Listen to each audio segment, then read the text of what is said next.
नमस्कार, मैं हूं संजय शर्मा। आप देख रहे हैं 4 PM न्यूज़ नेटवर्क।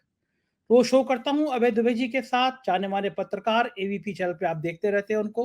बहुत अच्छे पत्रकार हैं, बहुत अच्छा लिखते हैं, बहुत अच्छा बोलते हैं। आज मैं उनसे ढेर सारी बातें करने वाला हूं, जो अभी आपको दिखाऊँगा मैं, उनसे जो बातचीत की है मैंने। लेकिन बड़ा मज़ेदार वाक़या हुआ, दिल्ली आया हुआ था, बीजेपी के एक सांसद हैं, नाम लेना ठीक नहीं है, मेरे मित्र हैं। मुझसे बोले कि बीजेपी के आधे से ज़्यादा 80% नेता बड़े खुश हैं इस रिजल्ट से। मैंने चौंका, मैंने क्यों? बोले पहले ऐसा लगता था जैसे किसी स्कूल में पढ़ रहे हो। किसी मंत्री के एप्लीकेशन भी दिया हो तो डाँट पड़ जाती थी कि क्या धंधे पानी में लगे हो। बोले हम सांसद हैं, यहाँ पे रोज़ हज़ारों रुपए खर्च होते हैं, लोग देहात से आते हैं, किसी का काम किसी मंत्री से कराना होता है। लेकिन सब पे ऐसे विजिलेंस से हम बात भी नहीं कर सकते थे, अपनी आवाज़ नहीं उठा सकते थे। कम से कम अब हमारी पार्टी में सही मायनों में डेमोक्रेसी दिखाई देगी। और ये बात वो सांसद महोदय नहीं कह रहे, बीजेपी के निचले स्तर तक ये बातचीत गई है कि कम से कम भारतीय जनता पार्टी में जो एकाधिकार था, मतलब एक डिक्टेटरशिप थी, हेडमास्टर जी थे, कि उनके सामने कोई बोल नहीं सकता था, कोई सुन नहीं सकता था, वो अब खत्म हो रही है। लेकिन गजब हाल है। और कुछ-कुछ कभी-कभी नेचर संकेत देती है। साहब ने, बड़े साहिब ने जिस दिन से शपथ ली है प्रधानमंत्री पद की, आप देखिए क्या-क्या लगातार संकेत खराब हो रहे हैं। मेरे तो ज्योतिषी हैं राजीव नारायण जी, उन्होंने कहा ही था कि बड़ा अशुभ काल में शपथ ली गई है, बहुत बुरा-बुरा होगा। देखिए, जिस दिन शपथ ले रहे थे उसी समय जम्मू में तीर्थयात्रियों की बस पर हमला हो गया। लगातार 3 दिन तक जम्मू में घटाई हुई आतंकवादी घटनाएँ। फिर रेल का एक्सीडेंट हो गया। 24 लाख बच्चे और उनके परिवार नीट के एग्जाम में धांधलियों के विरोध में सड़क पे हैं। सोचिए, तेज गर्मी है, धूप है, लू है, लेकिन 24 लाख का मतलब सवा करोड़, क्योंकि एक बच्चे के संग 4-5 लोग जुड़े होते हैं। लगातार मूवमेंट कर रहे हैं, धरना प्रदर्शन कर रहे हैं, सरकार पे फ़र्क पड़ नहीं रहा। प्रधानमंत्री जी को इतनी फुर्सत नहीं है कि बच्चों को एड्रेस कर दें, वो गंगा स्नान कर रहे हैं, काशी विश्वनाथ के दर्शन कर रहे हैं, ठीक है, पूजा पाठ करो। मैंने कहा देश में 2 प्रधानमंत्री होने चाहिए। एक प्रधानमंत्री जो 24 घंटे देश का काम करे, और एक प्रधानमंत्री जो तीर्थ यात्रा करते रहे, मंदिर-मंदिर घूमता रहे, भगवान-भगवान के दर्शन करता रहे। इस तरह के 2 प्रधानमंत्री देश में होने चाहिए, तो शायद देश का काम होगा, देश की बातें होंगी। ऐसी तमाम बातें अभय दुबे जी से की है हमने। चलते हैं अभय दुबे जी के पास, लेकिन उससे पहले रिक्वेस्ट ये, चैनल को जॉइन कीजिएगा, सब्सक्राइब करिएगा, आपका अपना चैनल है। चलिए अभय जी के पास। 4 PM न्यूज़ नेटवर्क में स्वागत है अभय दुबे जी आपका।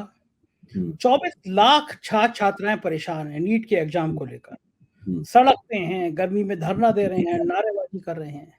परिजन अलग परेशान हैं उनके, उनको लग रहा है उनके बच्चों का भविष्य अंधकार में हो गया, खतरे में हो गया। 24 लाख बहुत बड़ी संख्या होती है।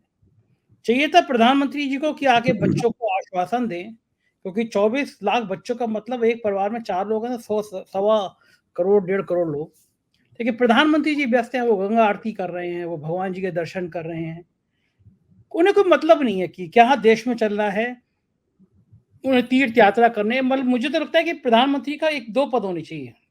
एक प्रधानमंत्री होना चाहिए, तीर्थयात्री प्रधानमंत्री होना चाहिए, केवल मंदिरों में दर्शन करता रहे। क्या लग रहा है इससे शर्मनाक बात हो सकती है कि 24 लाख बच्चों को कोई बताने वाला नहीं है कि उनका भविष्य क्या होगा।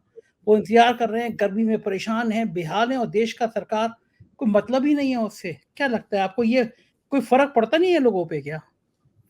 देखिए, कल से ही मैं इस प्रश्न की हम लोग इस प्रश्न पर विचार कर रहे हैं विभिन्न मंचों के ऊपर। दरअसल ये 24 लाख छात्र कौन से हैं? ये वो छात्र नहीं हैं जिन्होंने पुलिस कांस्टेबल के लिए भर्ती की, ये उत्तर प्रदेश में आवेदन दिया था और उसके बाद वो पर्चे कैंसल हो गए थे। ये वो छात्र नहीं है जो कि अग्निवीर में जाते हैं। ये वो छात्र नहीं है। ये वो छात्र नहीं है जिन्होंने मध्य प्रदेश में पटवारी का इम्तिहान दिया था, लेकिन वो परीक्षा कैंसल हो गई क्योंकि उसके अंदर सब गड़बड़ियां हो गई। ये देश में सबसे ऊंचे तबके के छात्रों में से छात्र हैं। ये खुशहाल परिवारों के छात्र हैं। ये उन परिवारों के छात्र हैं जो लोग मुख्य तौर पर स्वाभाविक रूप से भारतीय जनता पार्टी के सपोर्टर होते हैं। अगर आप किसी भी सर्वे में देखें तो आप पाएंगे कि खुशहाल और अमीर परिवार जो होते हैं, खासतौर से उच्च मध्यम वर्ग के परिवार जो होते हैं, वो भाजपा, उनमें से ज्यादातर भाजपा के समर्थक होते हैं। ये वो छात्र हैं। अच्छा, जब ये व्यवस्था, जिसका के नेतृत्व बागडोर प्रधानमंत्री नरेंद्र मोदी के हाथों में है, धर्मेंद्र शिक्षा मंत्री धर्मेंद्र प्रधान के हाथों में है, जब वो इन छात्रों के भविष्य को भी सुरक्षित नहीं रख पा रहे हैं, वहां भी ईमानदारी, पारदर्शिता, ये सब सुरक्षित नहीं कर पा रहे हैं, तब आप इनसे क्या उम्मीद कर सकते हैं? आज मुझे याद आ रहा है कि जब यशवंत देशमुख की संस्था सी वोटर ने वोटरों से अपने अपने सैंपल के सदस्यों से पूछा था आपकी समस्याएं कौन हल कर सकता है, तो 50% वोटरों ने कहा था कि हमारी समस्याएं कोई हल नहीं कर सकता। कोई का मतलब था भारतीय जनता पार्टी, क्योंकि केंद्र में भी भारतीय जनता पार्टी की सरकार है और राज्यों में भी ज्यादातर जगहों में भारतीय जनता पार्टी की सरकार है। ये बिल्कुल सीधी सी बात है। अब आप धर्मेंद्र प्रधान को लीजिए, जब इस कांड का भंडा फूटा, धर्मेंद्र प्रधान ने 2 वक्तव्य दिए। दोनों वक्तव्य आपस में अंतर विरोधी कितने थे। एक उन्होंने कहा इसमें कोई गड़बड़ी नहीं हुई है, दूसरा वक्तव्य दिया उन्होंने उसी के साथ में कि दोषियों को नहीं बख्शा जाएगा। जब कोई गड़बड़ी नहीं हुई तो कोई दोषी नहीं है। सही बात है। क्या गजब के मंत्री हैं। गड़बड़ी हुई नहीं है तो दोषी कोई नहीं है, फिर आप बख्शेंगे किसको नहीं। और अगर गड़बड़ी हुई है फिर ये कहना कि दोषियों को नहीं बख्शा जाएगा, इसकी तुक क्या है। ठीक बात है। ये तो वैसी बात हुई कि लोग चुनाव हार जाते हैं फिर कहते हैं कि मैं जनता के निर्णय का सम्मान करता हूं। आपके पास विकल्प क्या है? सम्मान तो करना ही है। कोई विकल्प है? आप ही कह सकते हैं कि नहीं, जनता के निर्णय का हम सम्मान नहीं करेंगे, सही बात, या हम आधा सम्मान करेंगे, चौथाई सम्मान करेंगे। क्या विकल्प है आपके सामने? ये देखिए, ये जिसे कहते हैं नहीं अंग्रेजी में था, incompetence of minister is legendary. जो मंत्री महोदय हैं उनकी अक्षमता जो है उसका तो कोई जवाब ही नहीं है। कोई कम से कम इस प्रकरण में निकल कर आया है कि केवल इसी प्रकरण के आधार पर उनको इस मंत्र पर उनसे ही विभाग ले लिया जाना चाहिए। उनका जो पूरा रवैया है। अच्छा, अब आप बताइए, नरेंद्र मोदी मंत्रिमंडल के दूसरे मंत्री हैं जिनको चाणक्य कहा जाता है, और जब उनको चाणक्य कहा जाता है तो आचार्य कौटिल्य अगर कहीं भी होंगे जो 2500 साल पहले हुए थे, वो उन्हें बड़ी खुंदक आती होगी किस व्यक्ति को चाणक्य कहा जा रहा है। अब आप देखिए, जो मणिपुर में हो रहा है, केवल वही काफी है अमित शाह से गृह मंत्रालय ले लेने के लिए। मणिपुर की विफलता नंबर 1 पर अमित शाह की विफलता है और नंबर 2 पर नरेंद्र मोदी की विफलता है। नरेंद्र मोदी की विफलता इसलिए ज्यादा बढ़ जाती है क्योंकि उन्होंने अमित शाह से विभाग लिया नहीं अभी तक। सरकार का भी कुछ नहीं किया। देखिए, चिदम्बरम ने भी हाल ही में इंडियन एक्सप्रेस में एक लेख लिखा था जिसमें उन्होंने इस प्रश्न को रेखांकित किया था कि भाजपा के पास टैलेंट पूल बहुत कम छोटा है। इनके पास प्रतिभाशाली लोग हैं ही नहीं जो कि विभिन्न मंत्रालयों, विभिन्न जिम्मेदारियों को उठा पाए। धर्मेंद्र प्रधान और अमित शाह इसके सबूत हैं। ये दोनों प्रकरण बताते हैं ये मोदी सरकार के सर्वाधिक अक्षम मंत्रियों में से इनका नाम शीर्ष पर होना चाहिए। केवल मणिपुर की वजह से अमित शाह का पत्ता काट देना चाहिए और नीट में जो हो रहा है उसके आधार पर धर्मेंद्र प्रधान का पत्ता साफ कर देना चाहिए। लेकिन ना उनसे कुछ कहा जाएगा, ना मोदी जी बुला के ये पूछेंगे कि भाई ये क्यों हो रहा है। मोदी जी तो अपने बाबा विश्वनाथ के दर्शन करने, उनका आशीर्वाद लेने के लिए निकल गए। गोदी मीडिया में आ रहा है कि चुनाव के बाद प्रधानमंत्री पहली बार बाबा विश्वनाथ के पास गए हैं। अब वो वहां जाएंगे, उसका पूरा दिखाया जाएगा। वो सब उनकी नाटकबाजी, दिन रात ड्रामा करते रहते हैं। ये ड्रामा उनका शुरू हो जाएगा वहां पर। और हालत यह है कि मणिपुर धू-धू करके जल रहा है और 24 लाख छात्र जो कि डॉक्टरी की परीक्षा में बैठे थे, जिनके माता पिता ने कम से कम 50-50, 60-60 लाख रुपया खर्च किया होगा। बहुत से लोगों ने अपनी जमीन बेच के अपने बच्चों को पढ़ाया है, उनकी कोचिंग करवाई है और यहाँ तक उनको पहुंचाया है। उनका क्या होगा? उनमें से बहुत से लोग ओवर एज हो जाएंगे, या उन्हें अगर दोबारा परीक्षा होगी तो दोबारा उन्हें फिर से इतने पैसे खर्च करने पड़ेंगे, या उनमें से बहुतों को बिना तैयारी के इम्तिहान देना पड़ेगा।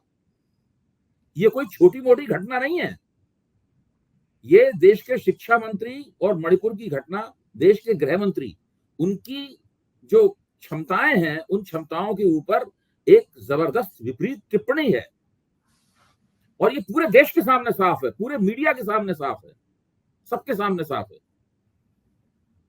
अच्छा, ये प्रधानमंत्री तो गए होंगे बाबा विश्वनाथ मंदिर में, तो क्या मांगा होगा बाबा विश्वनाथ से? ये पूछा होगा कि मैं तो इतना सेवक था उन्होंने कुछ भी मांगा हो, बाबा विश्वनाथ का उन्हें आशीर्वाद नहीं मिला होगा, मुझे पक्का यकीन है। मेरे ख्याल से ये मांगा होगा कि मैं तो आपका इतना बड़ा भक्त था, तब भी मैं हारते हारते बचा। इतिहास के पन्नों में दर्ज हो गया कि मैं देश का दूसरा ऐसा प्रधानमंत्री हूँ जो प्रधानमंत्री रह के इतने कम वोटों से जीता। पहले चंद्रशेखर थे और दूसरे ये हैं। इनका नाम तो ऊपर से लिखाने में मामला मारता है, लेकिन ये दूसरे ऐसे प्रधानमंत्री हैं जो इतने कम वोटों से जीते। 2-3 राउंड में तो हार रहे थे। तो बाबा देखिए, विश्वनाथ नरेंद्र मोदी को भी पता है कि बाबा विश्वनाथ उन्हें अपना आशीर्वाद नहीं देंगे, ना उन्हें कभी दिया है, वरना उनकी ये ऐसी दुर्गति नहीं होती लोकसभा चुनाव में। लेकिन उनको असल में, क्योंकि हर चीज को वो एक तरह का राजनीतिक, हर चीज को फोटो अपॉर्चुनिटी और राजनीतिक ड्रामा में बदल देते हैं। अब उनको बहुत, जब से चुनाव हुआ है इस प्रकार का कोई नाटक नहीं हुआ था, अब वो नाटक करने के लिए वहां चले गए हैं। भाई उन्हें देखना चाहिए ना कि इस वक्त देश में हालात क्या है। देश के हालात तो बहुत बुरे हैं। अच्छा एक बात बताइए अभय जी, जिस दिन से बने हैं, शपथ ली है, उस दिन से क्रम से देखिए आप, जब शपथ ले रहे थे तो वहां पे हमला हो गया तीर्थ यात्रियों पे जम्मू कश्मीर में, लगातार के बाद एक ही घटना हुई, फिर ट्रेन एक्सीडेंट हो गया, फिर नीट का मामला सामने आ गया। मतलब अभी शपथ लिए हुए कितने दिन हुए, जरा से दिन नहीं, 10 तारीख से, और आज 10-15 दिन लगातार देश के अंदर ऐसा लग रहा है ना, क्या कैसे क्या होता जा रहा है ये कि। अब देखिए, आपकी बातचीत में ट्रेन एक्सीडेंट का आपने जिक्र किया, तो एक और अच्छा मंत्री के बारे में हम लोगों को चर्चा करनी चाहिए। उनका नाम है अश्विनी वैष्णव।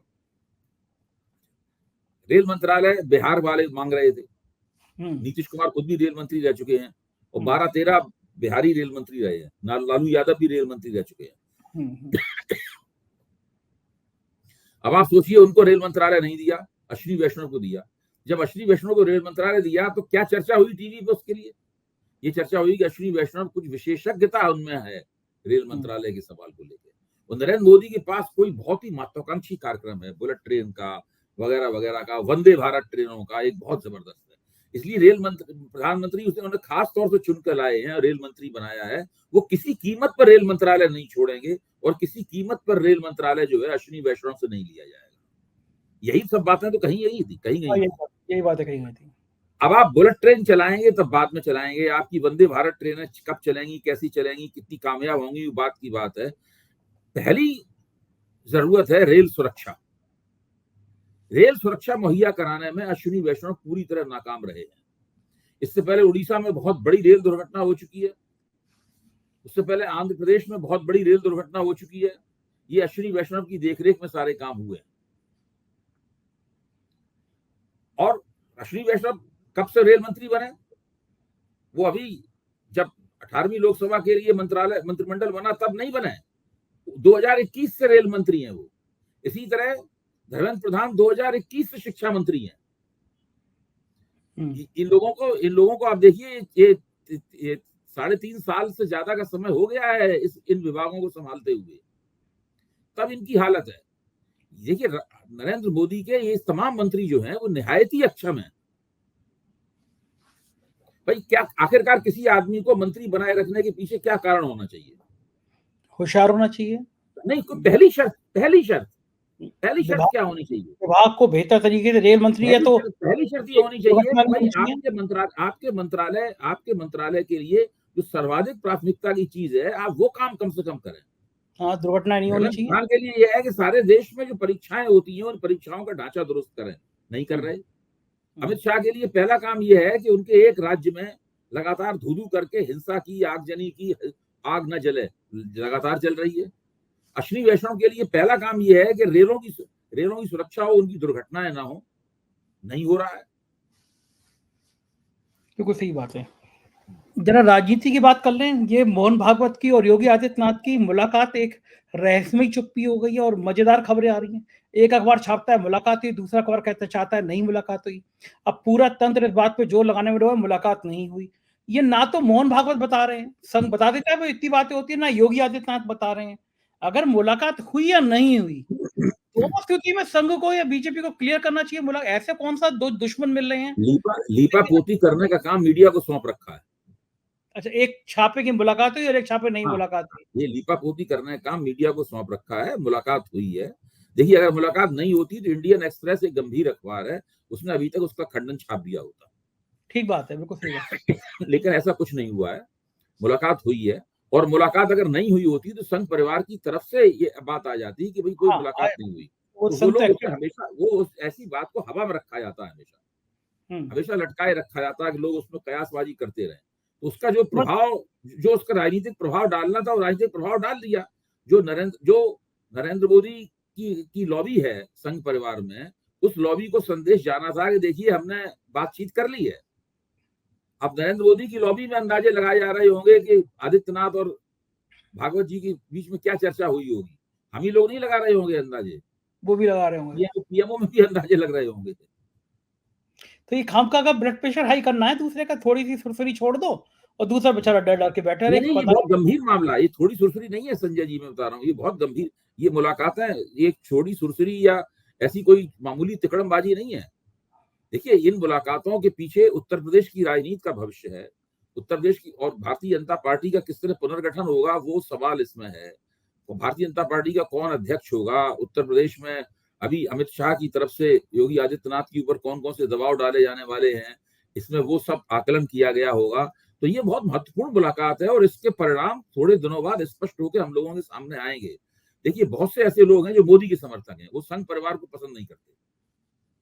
मोदी के आने से एक नई किस्म के लोग, नई किस्म का एक गुट तैयार हुआ है, जो हिंदुत्ववादी हैं, मुसलमान विरोधी हैं, लेकिन वो राष्ट्रीय स्वयंसेवक संघ को मानते हैं कि ये लोग राजनीति में नाजायज हस्तक्षेप करते हैं।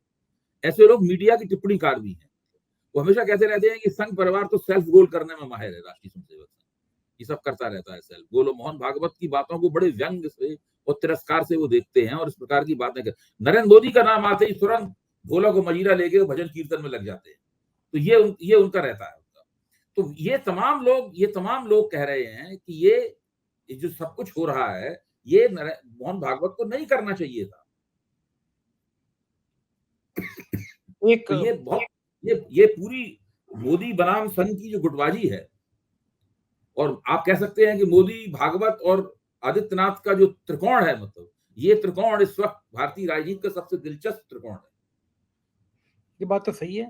पूर्वांचल से एक बीजेपी के सांसद आते हैं, मेरे मित्र हैं, नाम लेना ठीक नहीं, आज मैं मिला था उनसे, दिल्ली आया था, तो उनका कहना ये था कि संजय जी, गजब की बात तो ये है कि भारतीय जनता पार्टी के 90% नेता खुश हैं कि रिजल्ट इस तरह का आया। बोले हम लोगों की हैसियत मतलब ऐसी थी कि हम लोगों के मुंह से आवाज ही नहीं निकल सकती थी। पहले भी मुझसे एक बीजेपी एमपी कह चुकी है कि एक एप्लीकेशन किसी मंत्री को दे आओ तो डांट पड़ जाती है कि तुम के दूसरे मंत्रालय में दखल दे रहे हो। बोले लगता ही नहीं था, सांसद है, चपरासी हैं। बोले अब कम से कम हिम्मत होगी, अब भाजपा संसदीय दल की बैठक होगी। लेकिन अभय जी, बीजेपी संसदीय दल की बैठक क्यों नहीं हुई? मतलब क्या डर है इसमें? ऐसा का डर है कि संसदीय दल की बैठक में कुछ एमपी बोलने के लिए खड़े हो जाएंगे कि भाई मोदी तो जी कम हम से कम मेरे पास जो जानकारियां आई हैं वो तो इसी तरफ इशारा करती हैं कि अगर भारतीय जनता पार्टी संसदीय दल की बैठक होती तो उस बैठक में कुछ लोग खड़े होकर कुछ सवाल उठा सकते थे, ऐसे सवाल उठा सकते थे जिससे प्रधानमंत्री असहज हो जाते और उन सवालों का उन्हें जवाब देना पड़ता। जब जवाब देना पड़ता तो फिर वो एक खबर बनती तो भारतीय जनता पार्टी के अंदर जो इस चुनाव परिणाम के प्रति जो भावनाएं हैं और जिस प्रकार से लोग सोच रहे हैं, वो पूरी मानसिकता, वो पूरा मानस, पूरा सोच जो है वो निकल के बाहर आता और वो भाजपा के लिए बहुत नुकसानदेह होता। नरेंद्र मोदी उसके नेता बन जाते। मैं ये नहीं कह रहा हूं नरेंद्र मोदी, यहाँ ये मांग की जाती कि ये अब नया बंदा खड़ा हो रहा है, नरेंद्र मोदी उनके बीच में चुनाव होना चाहिए। अभी इस हद तक बात नहीं गई थी, 30-40 सीटें और कम हो जाती तो बात इस हद तक भी चली जाती। नरेंद्र मोदी को नेता बनने के लिए तो चुनाव लड़ना पड़ जाता भारतीय भाजपा संसदीय दल का। तो आपको याद होगा क्या कहा था सुब्रमण्यम स्वामी ने कहा था कि भाजपा की 235 सीटें आएंगी और नरेंद्र मोदी प्रधानमंत्री नहीं बनेंगे। यही तो उन्होंने कहा था। तो 200 तो मैं समझता हूं कि अभी 240 आई हैं और अगर 20-25 सीटें और कम हो जाती तो वास्तव में यही स्थिति बन जाती। तो अच्छा, अब क्या उतना आतंक रहेगा? बीजेपी के एमपी उतना डरेंगे? मंत्री डरेंगे? गडकरी, राजनाथ सिंह डर में बैठे खड़े होंगे? देखिए, ये सब चीजें बहुत सावधानी से की जाती है। भारतीय जनता पार्टी सत्ता में है और उसके पास 240 सांसद हैं। ये कोई भी, मैं बार बार इस बात कहता हूं, ये कोई भी नहीं चाहेगा कि वो खुलेआम सड़क पे निकलकर नरेंद्र मोदी की खिंचाई करने लगे, उन्हें चुनौतियां देने लगे और कहने लगे कि आजा बाहर निकल, हम तो ये देख लेंगे। मतलब इस प्रकार की जो बात होती है, इस प्रकार की बात नहीं होगी। ना ऐसा होगा कि नरेंद्र मोदी भाषण दे रहे हो, बीच में उनकी हूटिंग होने लगे। अभी वो नौबत नहीं आई है। वो नौबत जब आएगी उससे पहले नरेंद्र मोदी भाषण देना ही बंद कर देंगे। तो ये स्थिति है। तो अभी लेकिन लोगों के अंदर सवाल हैं और वो सवाल विभिन्न रूप से लोग अपने आप से भी पूछ रहे हैं, दूसरों से भी पूछ रहे हैं। ऊपर से प्रवक्ता लोग कुछ भी कहते रहे हैं, लेकिन भाजपा के अंदर जो है ना, वो तो बहुत बेचैनी है और होनी भी चाहिए। एक अगर मान लीजिए हरियाणा और महाराष्ट्र, मैं झारखंड की बात भी नहीं कर रहा, ये 2 राष्ट्र जो इस समय हारते हुए नजर आ रहे हैं बीजेपी के, अगर वास्तव में हार गए तो प्रधानमंत्री जी के क्या हाल हो जाएगा, फिर क्या स्तर रह जाएगा? झारखंड जीतना भी बहुत मुश्किल है। हम्म, देखिए, झारखंड जीतना भी बहुत मुश्किल है, क्योंकि झारखंड में जो आदिवासियों वाला हिस्सा है वो बिल्कुल बेहाल पड़ा हुआ है। अब सीता सोरेन का क्या हुआ? सीता सोरेन झारखंड मुक्ति मोर्चा छोड़ के भाजपा में गई, भाजपा ने उनको फौरन टिकट थमा दिया, चुनाव हार गई।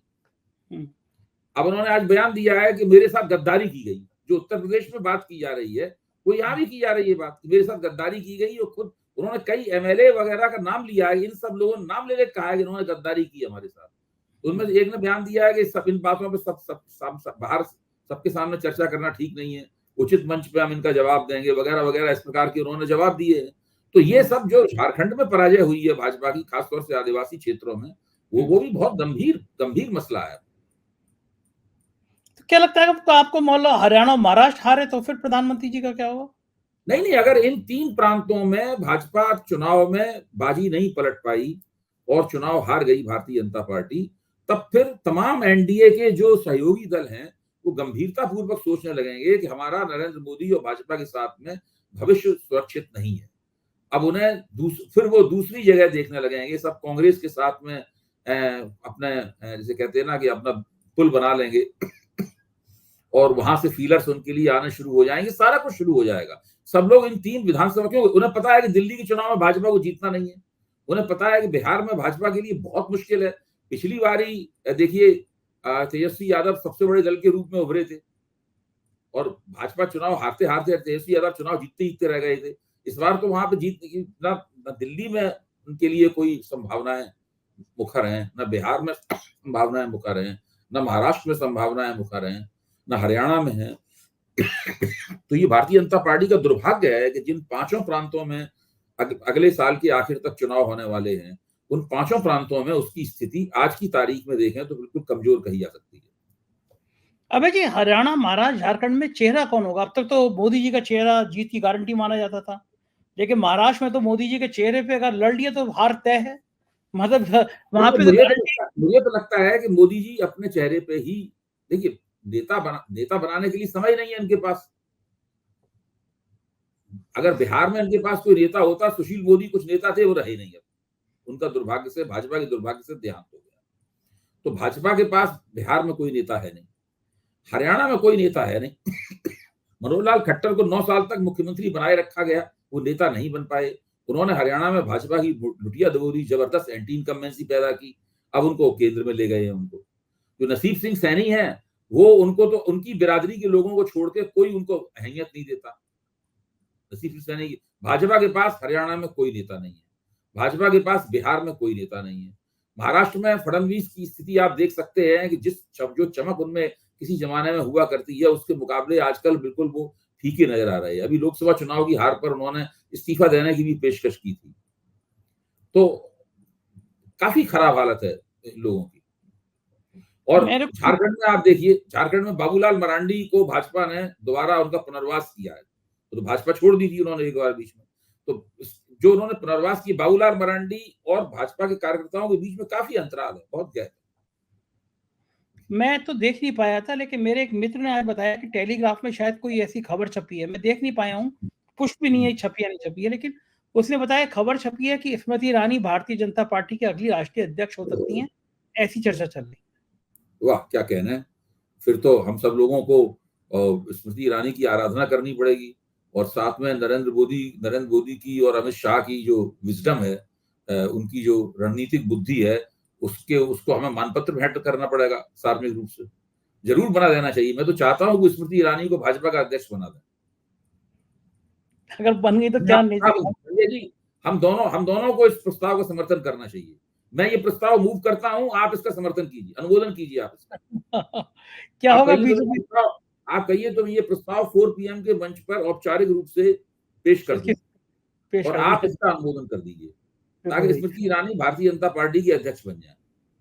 अच्छा, आपको क्या लगता है अगर बन गई बाय द वे बन गई तो फिर क्या संदेश, क्या होगा फिर? वो भाजपा को 7वें आसमान पे ले जाएंगी, फिर भाजपा पृथ्वी पर नहीं रहेगी। लग क्या रहा है कि राष्ट्रीय अध्यक्ष कब तक तय हो पाएगा? मतलब क्या इसी उधेड़-बुन में फंसा रहेगा? गडकरी, शिवराज सिंह चौहान हो सकते हैं? वो नहीं होंगे, वो राष्ट्रीय स्वयंसेवक संघ कोई नया नाम लेके आएगा। क्या पिछड़ी जाति या दलित जाति का आएगा? क्योंकि बड़ा पिछड़े और दलित कोई भी दलित भी हो सकता है, कोई नया नाम लेके आएगा। देखिए गडकरी को जब अध्यक्ष बनाया गया था तो कोई उनको नहीं जानता था, कम से कम महाराष्ट्र के बाहर, नागपुर के बाहर वहां लोग जानते होंगे, लेकिन बाहर कोई नहीं जानता। हम लोग तो, मैंने तो नाम ही नहीं सुना था उनका। उत्तर तो प्रदेश में कोई नए व्यक्ति को लाया जाएगा और एक ऐसे व्यक्ति को लाया जाएगा। संघ चाहेगा कि धीरे धीरे फिर वो भाजपा के अध्यक्ष पद से धीरे धीरे करके वो नरेंद्र मोदी के विकल्प के रूप में स्थापित हो। संघ एक ऐसे व्यक्ति को लाएगा जो अब मान लीजिए नरेंद्र मोदी तीसरी बार हो गए हैं प्रधानमंत्री। 2029 में वो तकरीबन, उनकी उम्र कितनी होगी, 78-79 साल होगी उनकी उम्र नरेंद्र मोदी की। और ये गठजोड़ सरकार है, तब तक पता नहीं जनमानस का मूड क्या बने क्या नहीं बने, कौन जानता है। अभी नरेंद्र मोदी की लोकप्रियता का ग्राफ लगातार गिर रहा है, उसके सबूत मिल रहे हैं उनकी लोकप्रियता गिरने, उनका ब्रांड, उसके ब्रांड का क्षय हो गया है, उनकी चमक चली गई है उनके ब्रांड की। तो 2000 जब वो 78-79 साल के होंगे तब क्या स्थिति बनेगी, उनके स्वास्थ्य की क्या स्थिति होगी। तो कोई ना कोई वैकल्पिक नेता चाहिए कि नहीं चाहिए। और ये दूसरे नेता भी तब तक बहुत उम्र के हो चुके होंगे। राजनाथ सिंह जी शायद 1 आध साल बड़े ही होंगे नरेंद्र मोदी से। गडकरी समवयस्क हैं, वो भी उसी उम्र के होंगे। गडकरी का स्वास्थ्य वैसे भी ठीक नहीं रहता है, तो उनको नए नेताओं की जरूरत है। एक बड़े अखबार, एक बहुत प्रतिष्ठित एजेंसी ने सर्वे किया था, उसमें देखा था यूपी में राहुल गांधी 4-5-6% ज्यादा थे प्रधानमंत्री के लिए लोगों की पसंद मोदी के मुकाबले में।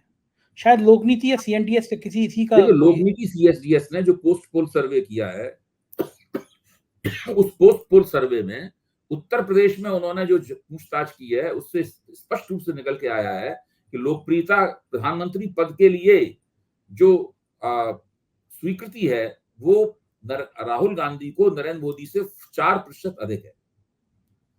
बिल्कुल मामला पलट गया है। पहले नरेंद्र मोदी बहुत आगे थे, वो 65% के आसपास हुआ करते थे, राहुल गांधी 25 और 30 के बीच में हुआ करते थे। 20-25% का फर्क था।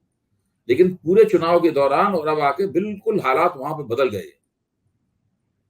इसीलिए देखिए ना कोई भी भारतीय जनता पार्टी का व्यक्ति राहुल गांधी के खिलाफ बोलना बंद कर दिया है इन लोगों। मैंने तो कई दिन से राहुल गांधी के खिलाफ कोई वक्तव्य नहीं सुना है। बड़ा खतरनाक संकेत है ये तो जी, बड़ा खतरनाक संकेत है बीजेपी के लिए। नहीं, बीजेपी को सबसे पहले तो राष्ट्रीय स्वयंसेवक संघ से अपने संबंधों को पुनर्परिभाषित करना होगा, या संघ को भाजपा के साथ अपने संबंधों को फिर से परिभाषित करना होगा। भारतीय जनता पार्टी का पुनर्गठन करना होगा, और इन तमाम कामों में 6 महीने से ज्यादा का समय लगेगा। ठीक बात है। तब तक और इन 6 महीने ज्यादा के समय में भारतीय जनता पार्टी लगातार, और उनके प्रवक्तागण सब लोग लगातार सिटपिटाई हुए रहेंगे।